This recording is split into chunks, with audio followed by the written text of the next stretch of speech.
Hello everyone, I'm Nafisa Tabassum Shouti. Today we will solve the problem, write a program to display the multiplication table of a given integer. That's mean আমার কাছে একটা integer value দেওয়া হবে আর সেটার আমরা ছোটবেলায় যে নামটা পড়েছিলাম 15 একে 15 15 দুগুণে 30 3 15 মানে আমাকে এখানে যেই সংখ্যায় দেওয়া হবে সেই সংখ্যার নামটা আমরা লিখে ফেলবো। আর নামটা আমরা সাধারণত 10 পর্যন্ত করে থাকি, মানে যদি 2 ঘরের নামতা হয় তাহলে 2 10 20 এতটুকু পর্যন্ত করে থাকি। তার মানে আমাকে অ্যাকচুয়ালি টেবিল মাল্টিপ্লিকেশন টেবিল মানে নামতাটা লিখতে বলেছে। তো আমাদের ইউজার থেকে ইনপুট নিব হচ্ছে যে কোনো একটা সংখ্যা, সেটা যে কোনো সংখ্যা হতে পারে। তো চলো সেটা করে ফেলি আমরা। ফার্স্টে দেখো আমি যেহেতু ইউজার থেকে ইনপুট নিতে হবে তার জন্য ডিক্লারেশন লাইনে ইন্টিজার n দিয়েছি এবং ইউজার থেকে n ইনপুট নিচ্ছি। এবার আমি হচ্ছে মাল্টিপ্লিকেশন যে টেবিলটা নামতাটা সেটা লিখব। সেটার জন্য আমাকে যেটা করতে হবে, ফার্স্টে আমি আই নামে একটা ইন্টিজার নিচ্ছি। সেই ইন্টিজার যেহেতু আমি এটা ডিক্লেয়ার করিনি, আমি পরে আবার ডিক্লারেশন লাইনে গিয়ে লিখে দিব। তার আগে হচ্ছে আমি আগে একটা লুপ ক্রিয়েট করতে হবে, যেহেতু আমি নামতাটা বারবার এটা চলবে। আর নামতাটা চলবে কতটুকু, আমার এই লুপটা কতক্ষণ পর্যন্ত করবে, যত ঘর পর্যন্ত নামতা বলা হয়েছে ঠিক ততটা। এখানে আই প্লাস প্লাস। আচ্ছা, এখন আগে আমাদেরকে এই ব্যাপারটা বুঝতে হবে। ওকে, তো ব্যাপারটা হচ্ছে ফার্স্টে যদি 15 থাকে তাহলে যেটা 15 আছে এইখানে সবগুলো 15ই থাকবে। জাস্ট এটার সাথে কি গুণ হচ্ছে, ফার্স্টে 1 গুণ হবে, তারপর 2 গুণ হবে। তার মানে এই সাইডে যেটা থাকবে গুণের পরে সেটা আমাদের কি করছে, 1 করে বাড়ছে। আই গেস এটা আমরা সবাই বুঝতে পেরেছি। আর এখানে আমরা কি করব, মাল্টিপ্লিকেশনটা করব এই সাইডটা। তাহলে আগে আমরা এটাকে প্রিন্ট করি।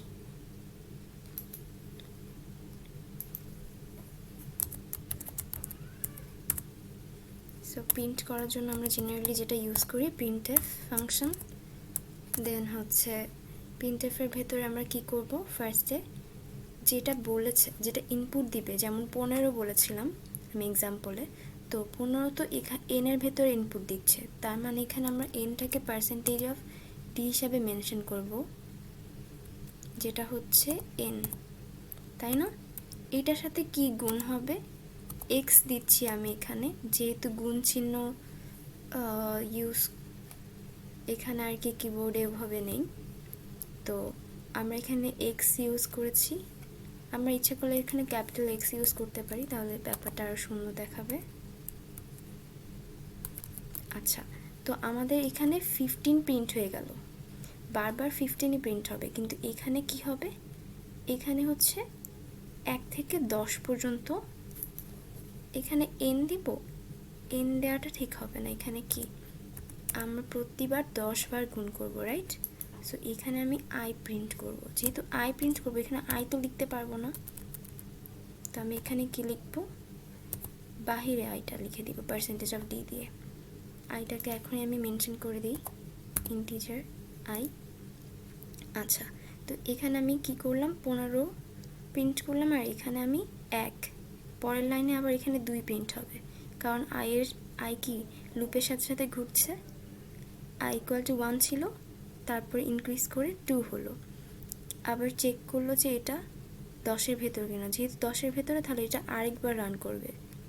তারপর 3 হলো আবার এখানে এসে, দেন আরেকবার রান করলো, 4 হলো, এরকম 10 পর্যন্ত আসার পরে যখন 11 আসলো তখন চেক করলো যে 11-এর তো কন্ডিশন নেই, সো লুপ থেকে তখন বের হয়ে যাবে। কিন্তু আমাদের কাজ কিন্তু শেষ হয়নি, আমরা জাস্ট 15 ইন্টু 1 15 ইন্টু 2 এই কাজটা কমপ্লিট করেছি। তো আমাদের এখনও মাল্টিপ্লিকেশন লাইনটা কমপ্লিট করতে হবে। তো আমরা যে মাল্টিপ্লিকেশন করব সেটার জন্য কি আমরা একটা আলাদা ভ্যারিয়েবল নিতে হবে। লেটস সে মাল্টিপ্লিকেশন নামে একটা ভ্যারিয়েবল নিয়ে নিলাম, ঠিক আছে? তাহলে এখানে পার্সেন্টেজ অফ লাস্ট ডি এর জন্য আমরা এখানে কি ভ্যারিয়েবল মাল্টিপ্লিকেশন নিয়েছি। এবার আমরা কি করব, এই যে মাল্টিপ্লিকেশন, এটা তো আমাদের অবশ্যই করে আসতে হবে। এই মাল্টিপ্লিকেশনটা আমরা কিভাবে করব? মাল্টিপ্লিকেশন করাটা অনেক ইজি, আই গেস তোমরা সবাই বুঝতে পারছো এটা কি করতে পারি আমরা। আমাকে এখানে যেটা করতে হবে, বারবার n এর সাথে কি গুণ করেছি আমি বলো তো? এখানে n এর সাথে আমি i গুণ করেছি, রাইট? সো n এর সাথে i গুণ করব। তো n এর সাথে i গুণ করে সেটা মাল্টিপ্লিকেশনে চলে আসবে, কারণ কি এটা n ছিল 15, i কি 1 2 3 এটা ইনক্রিজ করবে অ্যান্ড এটা এখানে প্রিন্ট করতে থাকবে। আর এখানে আমার অবশ্যই একটা লাইন ব্রেক দিতে হবে, যেহেতু পরের লাইনে আসবে প্রত্যেকটা। এটা হচ্ছে লাইন ব্রেকের চিহ্ন, আই গেস তোমরা সবাই জানো এটা। সো এখন আমি একটু রান করে দেখি কি হয়। আচ্ছা, এখানে একটা সেমিকলন দিইনি। সো এইবার রান করে দেখি। আমি যদি 15-এর ঘরের নামটা লিখতে চাই, সবাই এখানে দেখতে পাচ্ছ 15-এর ঘরের নামটা লেখা এসে পড়েছে। সো আই গেস তোমরা সবাই আজকের ক্লাসটা বুঝতে পেরেছো। যদি আজকের ক্লাসটা ভালো লেগে থাকে তাহলে অবশ্যই আমার চ্যানেল সাবস্ক্রাইব করবে এবং আমি যতগুলো ভিডিও করেছি সবগুলো দেখবে ইনশাল্লাহ। ওকে।